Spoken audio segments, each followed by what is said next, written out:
It's a beautiful Monday morning, and the Premier League resumes this week. If you are excited, let me see your shouting. Let me see your shouting. Let me see your shouting. Yeah, Charlie. As we all know, we go off for months without Premier League action, and we know how they like boring during the weekend if the Premier League isn't available to watch. Yeah. So as the Premier League return right now, Charlie, we excited. So Charlie, yeah, we just thank God see we still have life till today to witness the 2025-2026 season of the Premier League. Yes, on this episode, we are here to discuss some of the preseason games, what really happened with these teams, how they fared, how they prepared towards the coming season. Yes, so we'll have a list of the games they played, their results, their transfer activities, the players that have come in, and then the ones that have gone out. And then we'll know how strong, and then the favorites to win this season's Premier League. Yes, and then I would like to remind you that this episode is brought to you by Madina Grape. Yes, as the season they come start like this, if you want jerseys for your various clubs, yes, we get them available. Retro jerseys, current jerseys, Man U, Chelsea, Liverpool, everyone. Even if you don't want Kotoko, we get them for here. Yes, so let's delve into today's action. Yes, let's start with the people I call Yano. Most of the time I call them Yano. But then Charlie, the Yano tag no, be like right now at the show, be like I for come that tag for them at top. What? Chelsea. Is this Maresca's Chelsea? Bro, is this Maresca's Chelsea? Me am crash me. I dey shy safe. Because from the Club World Cup run coming through to this preseason friendlies with how their new signings are playing so well, bro. Me I dey fear. I dey fear give we way we dey do the hate what give them. I dey fear give we.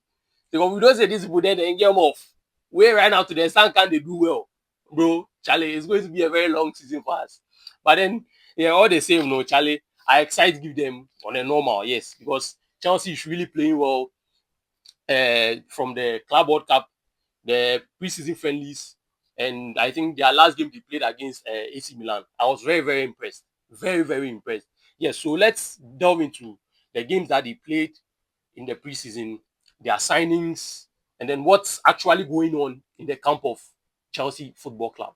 Yes, so first of all, they started with against Leverkusen and won by 2-0 against Ten Hag's Leverkusen.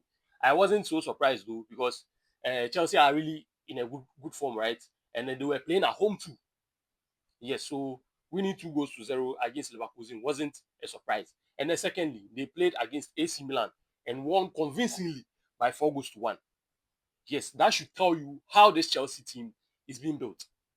They are doing so well at the moment that if you are counting the top 10 clubs in the world right now, even the Club World Cup win aside, if you are counting the current top 10 clubs in the world right now, Chelsea should be in there. Maresca is working. I wasn't familiar with his game. I wasn't one of the people who really liked Maresca. But then at this point, I believe in whatever he's doing. Yes. So I think Chelsea are doing so well, and then kudos to them.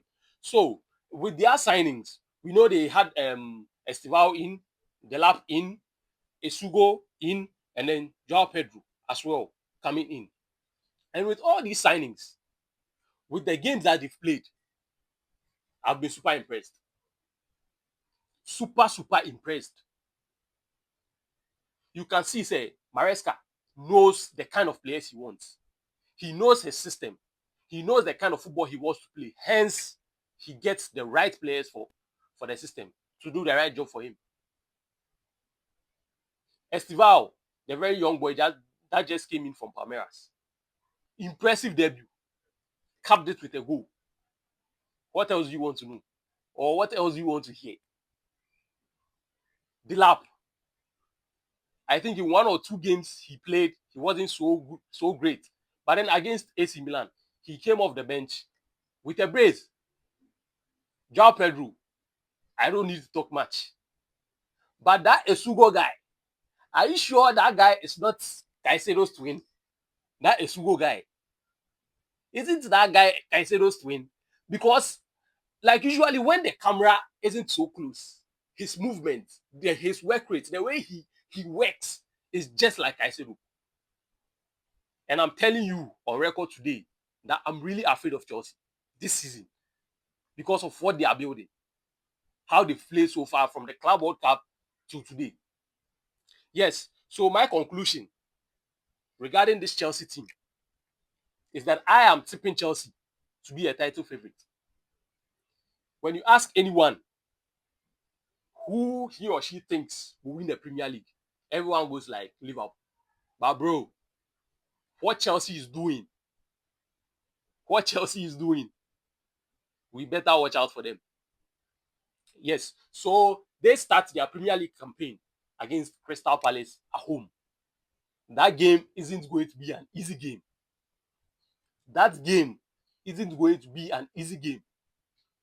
From what I've seen from Oliver Glasner's boys from last season, coming to their game against Liverpool in the Community Shield, bro, that game isn't going to be an easy game. But then I trust Maresca and his boys to come up top, especially playing at home. Now, let's go to Arsenal. Arsenal have had mixed results when it comes to the preseason games, right?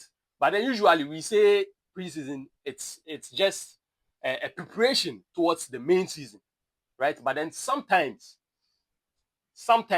you just have to see the red flags in the team and then make corrections. So I just pray that Arsenal don't fall short because of these results or inconsistencies they've been having in the preseason games. Let's delve into some of their results. First of all, they played against Tottenham and lost by 1-0. They played Newcastle and won by 3-2. And then played AC Milan and won by 1-0. Now, as I said, they've had mixed results. And most of these Arsenal fans, usually on X, I see most of them ranting, blah, blah, blah, this. But then one of the main things these Arsenal fans have been saying is that Arteta has to win something this season. Arteta needs to win something this season because this is the 6th phase of his Arsenal career. And the only thing he can boast of is the Community Shield and then the FA Cup, which Oliver Glasner has matched. Oliver Glasner of Crystal Palace has matched within 1 year. Yes, so that's what's making Arsenal fans feel at this moment. And with the number of signings, top-notch signings that Arteta has got, Arsenal fans are really expecting big things this season. And I'm in agreement with them. Who cares about beautiful football? Who does? No one cares about beautiful football, bro. Just give us results. United have been so poor in a very long time. But then even in the last 5 seasons or so, they've won about 2 or 3 trophies. Yes, trophies matter. That's what matters. You can't tell me you played good football, you went to the semi-final of the Champions League, you did this. No, bro. No one cares. No one gives a trophy for playing good football. So just results, trophies, that's what fans need. Yes, so these are the signings they did so far within the transfer window. And these signings are top-notch signings. Yes, so let's delve into it. They brought in Ariza Balaga, right? As a goalkeeper, backup goalkeeper, top-notch goalkeeper. I trust that guy. Wow. They brought in Mosquera from Valencia in the Spanish La Liga, top defender. They brought in Zubimendi, also from La Liga, Real Sociedad. They brought in Gyokeres, the main man? Is he the missing piece of this Arsenal setup? That's what most people say. Arsenal was lacking a number 9 last season. That's what they've been ranting about. Now, Arteta, you've been provided with a proper number 9 who banks in goals. So the ball is in your court now. Yes, and then finally, they brought in Madueke, the £50 million signing from Chelsea. Yes, so looking at these signings, right, I don't know what should stop Arteta from at least winning a silverware this season. Else, it's going to be a very long season for this man. Because Arsenal fans have really suffered enough, right? Just because they are not winning enough. They are not winning trophies. Yes, so I'm sure Arteta and his men have gone to the drawing board, have done the necessary corrections, have brought in signings to make winning a trophy possible again for Arsenal and their fans. Yes, so personally, my conclusion is that at least Arsenal is going to win silverware this season. That's what I think. Because it's been long due, and with the number of signings they've brought in, and Arteta and his boys knowing that they are under fire, especially Arteta, knowing that he is under fire for not winning enough trophies and getting the necessary signings, knows he has to win the trophy. So personally, I don't see them winning the league, though. But then, not the Champions League either, but then a Carabao Cup or an FA Cup will do for Arsenal. Now, let's go to Manchester United, my darling club.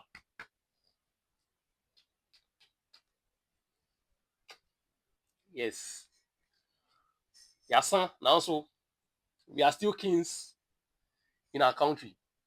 And everywhere you go, you mention Manchester United, every knee bows. Yes.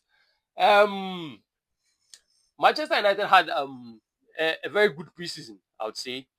With the way they played, all the games they've played, you can see changes, right? You can see changes from the way they've played, from their organization from last season, from what we saw last season to this season. I don't think United is going to finish that poorly again. No. United is going to finish at least with an European spot. Yes, that's what I feel. Because the way they played, right? Winning the second edition of the Premier League Summer Series. Top performances. Top performances. Good results. They played very well. And you can see exactly how Amorim wants to play. You can see exactly how Amorim wants to play. You can see the print of what he wants to do. Yes, he has brought in Cunha and then Mbuemo. They are the new signings that have played in the United setup so far. He brought in a top number 9 in sesko. Because United, for real, we are in need of a proper number 9. Because Højlund, I don't think it's enough. It's good enough to lead the United line. Yes, so bringing in sesko, I think, was the best thing to do. But then I have a problem. United currently wants to ship out Højlund, which I think isn't the best idea. I think sesko and Højlund have to be left in the United setup. You leave Højlund in to pair with sesko in terms of competition. In football, competition is very necessary. Don't be surprised. Sesko comes in and things don't go in, so don't go so well. So Højlund will be behind to be a backup just in case things don't go well.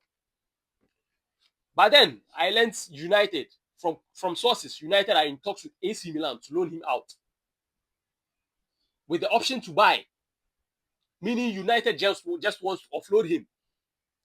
And I think that won't be a good idea. Keep Højlund as a backup to sesko loan out Chido Obi. That's the only thing that I think would help United. Because if you ship out Højlund right now, the only proper number 9 we have right now is Sesko. You can argue Mbuemo can play as a number 9. Yes. Cunha can play as a number 9. Yes. But then currently, from how Amorim wants to play, United need Mbuemo and Cunha as the number 10s, with Bruno dropping deep as a number 8. Yes, so I think, personally, Højlund should be kept. You may think otherwise. You can put your view in the comment section. So these are the results of the preseason games that United played after the season ended. They played against Leeds. That was the first game. It ended goalless. And then the summer series started. They played against West Ham. They won by 1-0. They beat Bournemouth. That was the most convincing one, by 4-1. And that game was electric. Bro, that game was electric. People were saying they don't understand why Ahmad is being played as a wing back.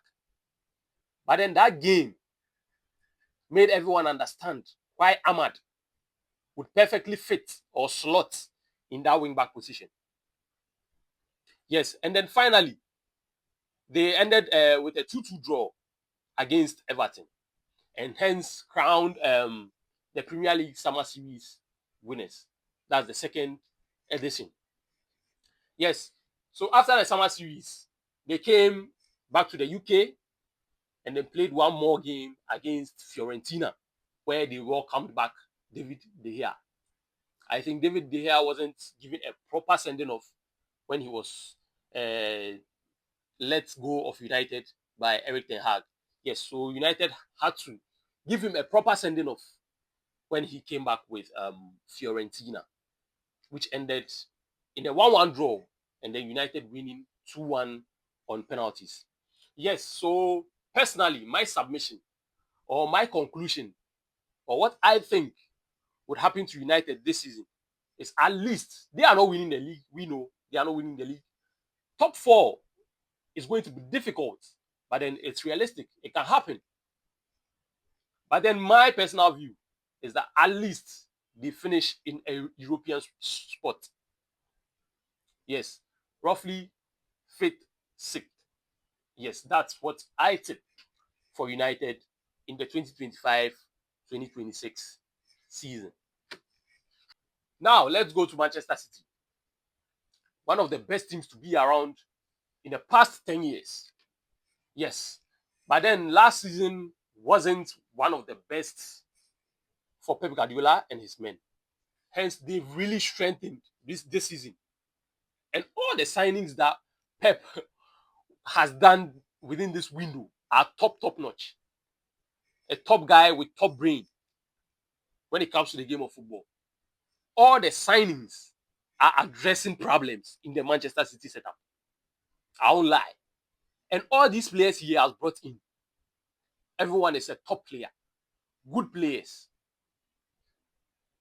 Now, let's go into the signings they made so far this season. They brought in James Trafford, meaning they want to offload one of their goalkeepers. They brought in Nouri, a left back from Wolverhampton. In a very long time, Manchester City doesn't play with a proper left back. They usually use centre backs as left backs. From the time of Ake to Vardiol, both players are centre backs, but then Pep magically uses them as left backs. A time came where he was using Zinchenko, a midfielder, as a left back. But then this time around, he's opting for a proper left back. What is Pep cooking? What does this guy have? What plan again that is this guy bringing up? Because mostly every year he brings up a new style and everyone tends to copy. Everyone wants to copy his style. So now that he has brought in a proper left back, what's he cooking? Yes, so let's move forward. He brought in Cherki from Lyon. And then another baller, Reinders from AC Milan. Bro, I won't talk plenty. Yes, so these are the signings that Manchester City have done so far in this window. And then I think all these signings are addressing problems within the Manchester City setup. Yes, so with their preseason games, I think after the Club World Cup, they didn't really play any games. So they recently played against Palermo, where they won by 3-0. Haaland on the score sheet, Reinders with 2 goals. And I'm not surprised at all because Manchester City will always be Manchester City. So yes, we are looking forward to the upcoming season. And I tip Manchester City to get a Champions League spot, obviously, but I don't think they can win the league with their current setup. Because, these new boys have to gel. Yes, they have to gel, come together, know each other in a way or two before everything can be the way Pep really wants his team to be. Yes. So, they come up against Wolverhampton Wanderers in their first game of the Premier League. Yes, and then we all know how Manchester City usually struggles when they come up against Wolverhampton Wanderers. So that game is going to be a game to watch. Now, the final one, which is Liverpool, the current Premier League holders. And with this club, we know, and it's not coming in last season, his first season, won the league. Super job. Super job. But then, he brought in new signings, also addressing problems in the current Liverpool setup. Yes, all the signings that he has done are addressing issues in the Liverpool setup. Now, but then there's this one signing that I am questioning of Arne Slot. The signing of Florian Wirtz, super player. But then I don't think Wirtz is better than McAllister. I don't think Wirtz is better than Szoboszlai. In my opinion, to be honest, I don't think he's better than even Elliott. Harvey Elliott. I don't see him being better than him. But then Arne Slot probably has a new way of playing that he thinks will suit this Liverpool team coming into the new season. Yes, so let's leave him to do his job.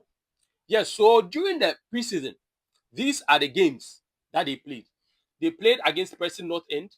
They won by 3-1. Lost to AC Milan by 4-2.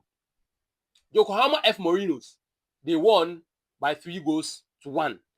Atletico Bilbao, which was played in 2 sets at Anfield, they won the first set by 4-1 and then won the second set by 3-2 at Anfield. Yes, so with this run of games in the preseason, you can see Liverpool is really preparing towards the start of the season. With their first game being the first match of the Premier League season on Friday, coming up against Bournemouth, it's going to be a super one. And then Bournemouth hasn't really in a good form so far this preseason. They aren't playing so well as they did last season. So I think with that game, Liverpool really has an upper hand on Bournemouth, especially playing at home. Yes, so Liverpool made some signings that are addressing problems at Liverpool right now. Yes, so let's start with the signings that they made so far this season. Frimpong at right back, probably, I would say a very big upgrade when it comes to defending. And both defending and attacking at the right side position of Liverpool, mainly the right back position. Frimpong coming in for Alexander-Arnold. I think Arnold, wonderful going forward. Technical ability, top. But then for an overall right back, personally, I think Frimpong is an better all-rounded right back as compared to Alexander-Arnold. Now, secondly, they brought in Kerkez. With Robertson running out of gas, we could all see that from last season and then even the season before. We can see Robertson is really running out of gas. So bringing in Kerkez was a very, very good idea. But then, can Kerkez provide the numbers that Robertson used to give to Liverpool? So personally, I would ask this question. Do you think Kerkez is an upgrade or a downgrade in the left back position? Let me know in the comment section. They also brought in Ekitike. Yes, we know Liverpool need a number 9, especially after Nunez left to Al Hilal. Very good player. Technical ability, top notch. But then, can he do it in the Premier League?